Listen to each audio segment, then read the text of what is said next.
안녕하세요. 이번 영상에서는 새로 구입한 iMac 5K 27인치 모델을 소개해 드리려고 하는데요.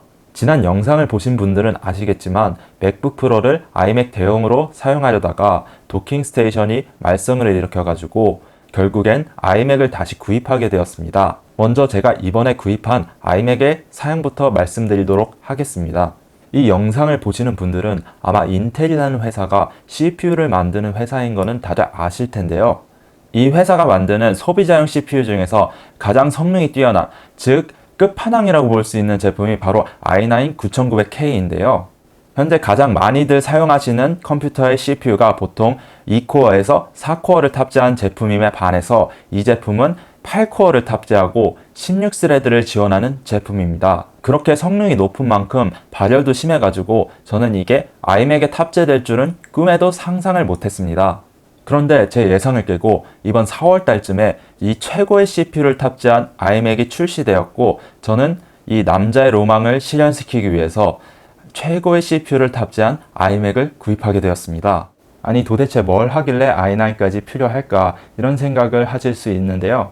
제가 맥으로 하는 작업 중에 좀 헤비하다 싶은 작업들은 영상 편집이나 사진 보정 그리고 코딩입니다. 당장만 생각하면은 기본 옵션인 i5 6코어로도 충분히 쾌적하게 할 수 있는 작업들인데요. 하지만 시스템 구성이나 주변 장비들이 되게 복잡하게 연결되어 있기 때문에 한번 구입해가지고 오래 사용할 목적으로 i9을 CTO를 통해서 구입하게 되었습니다. 그래픽카드는 일반적으로 라데온 580X로도 충분하고 썬더볼트 3를 통해 eGPU 연결도 가능하기 때문에 미련 없이 기본 옵션으로 가게 되었습니다. iMac이 사용한 지 오래돼가지고 그래픽 성능이 좀 부족하다 싶을 때 외장 그래픽을 달아줄 생각입니다. SSD는 1TB로 구성하였습니다. 퓨전 드라이브는 사용자가 원하는 대로 정확하게 동작하지도 않고 제가 네트워크 스토리지를 통해 대용량 파일을 저장하다 보니 1TB만 돼도 충분할 것 같았습니다. 또 메모리는 27인치 같은 경우는 자가 업그레이드가 가능한 모델이기 때문에 기본 8GB 그대로 두고 자가 업그레이드를 통해 16GB 2개를 꽂아서 총 40TB로 구성하였습니다.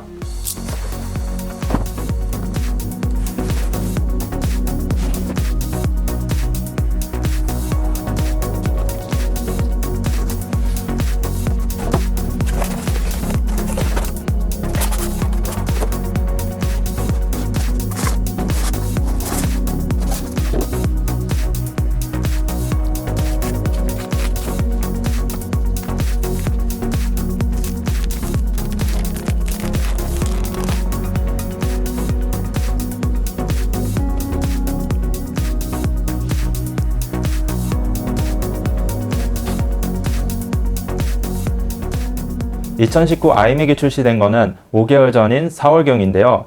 벌써부터 신형 iMac을 기다리시는 분들을 봤습니다. 그런데 상식적으로 생각해 봤을 때 올해는 iMac이 출시되지는 않을 거고 내년에도 크게 개선된 iMac이 출시될 것 같지는 않습니다. 완전히 새로운 iMac을 기대하는 루머도 있지만 현재로서는 어떤 증거도 없는 상황이라 단순히 희망사항으로 봐야 될 것 같고요. 현재 iMac은 빈약한 쿨링 시스템의 문제로 인해서 더 높은 전력을 소비하는 CPU나 그래픽카드를 탑재할 수 없는 상황입니다. 설계가 완전히 변경된 iMac이 나오지 않는다면 기대를 걸어볼 것은 인텔의 CPU 성능 향상과 AMD의 그래픽카드 성능 향상인데요. 먼저 인텔 CPU의 로드맵을 보면은 2020년에 10세대 프로세서가 출시되면서 10코어 20스레드의 i9 프로세서가 출시될 예정입니다. 그러나 아키텍처나 공정 개선 없이 단순히 코어만 늘린 모델이기 때문에 소비 전력은 늘어나고 클럭수는 더 떨어지게 될 것입니다. 게다가 iMac에서는 기존의 i9 프로세서조차도 발열이 제어가 안 돼가지고 부스터 클럭으로 동작하기는커녕 기본 클럭조차 겨우 지키는 모습을 보여주는데요. 이런 상황에서 코어수가 더 늘어나고 소비 전력도 더 늘어난다면 기본 클럭조차 장담할 수 없는 수준이 될 것입니다. 이런 환경을 고려한다면 iMac에 새로운 10세대 i9 프로세서가 탑재하더라도 약 10% 정도의 성능 향상만이 있을 것으로 보입니다. 하지만 그래픽카드의 경우 꽤나 개선이 될 것으로 보입니다. AMD가 완전히 새로운 설계로 신제품을 내놓았기 때문인데요. 5년 가까이 거의 동일한 설계로 사용하고 있었던 만큼 기존보다 발열이나 성능 면에서 월등한 제품이 나올 것으로 예상이 됩니다.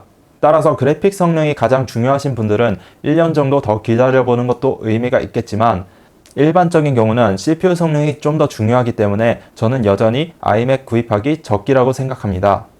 iMac은 10년 넘게 비슷한 디자인을 유지해왔으며 2012년에 얇은 유선형 디자인으로 바뀐 이후에는 전혀 디자인이 변경되지 않았습니다.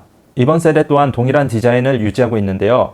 하지만 iMac은 예쁜 디자인을 얻은 대신 편의성을 전혀 고려하지 않아서 다양한 주변 기기 없이는 사용하기 어렵다는 점을 인지하고 구입하셔야 됩니다. 첫 번째는 모든 포트가 뒷면에 있어서 SD카드나 USB 스틱을 자주 사용하시는 분들은 USB 허브를 필수적으로 구입하셔야 됩니다. 아니면 뭐 하나 꼽으려고 할 때마다 정확한 포트의 위치를 찾지 못해서 머리를 내밀고 찾거나 iMac을 돌려가지고 꼽아야 되는 상황이 일어납니다. 두 번째로는 iMac의 화면 높이가 너무 낮아서 불편하고 목 건강도 해칠 수 있다는 점인데요. 반드시 iMac을 위한 스탠드를 구입하셔서 iMac 화면의 중간 높이와 자신의 눈높이를 맞춰주셔야지 거북목을 예방할 수가 있습니다. 보통 높이뿐만 아니라 공간 활용성이나 USB 탈착 편의성을 위해서 USB 허브가 내장된 iMac용 스탠드를 구입하게 되는데요. 저도 이번에 iMac을 구입하면서 사테치 F3 스탠드를 구입하였습니다.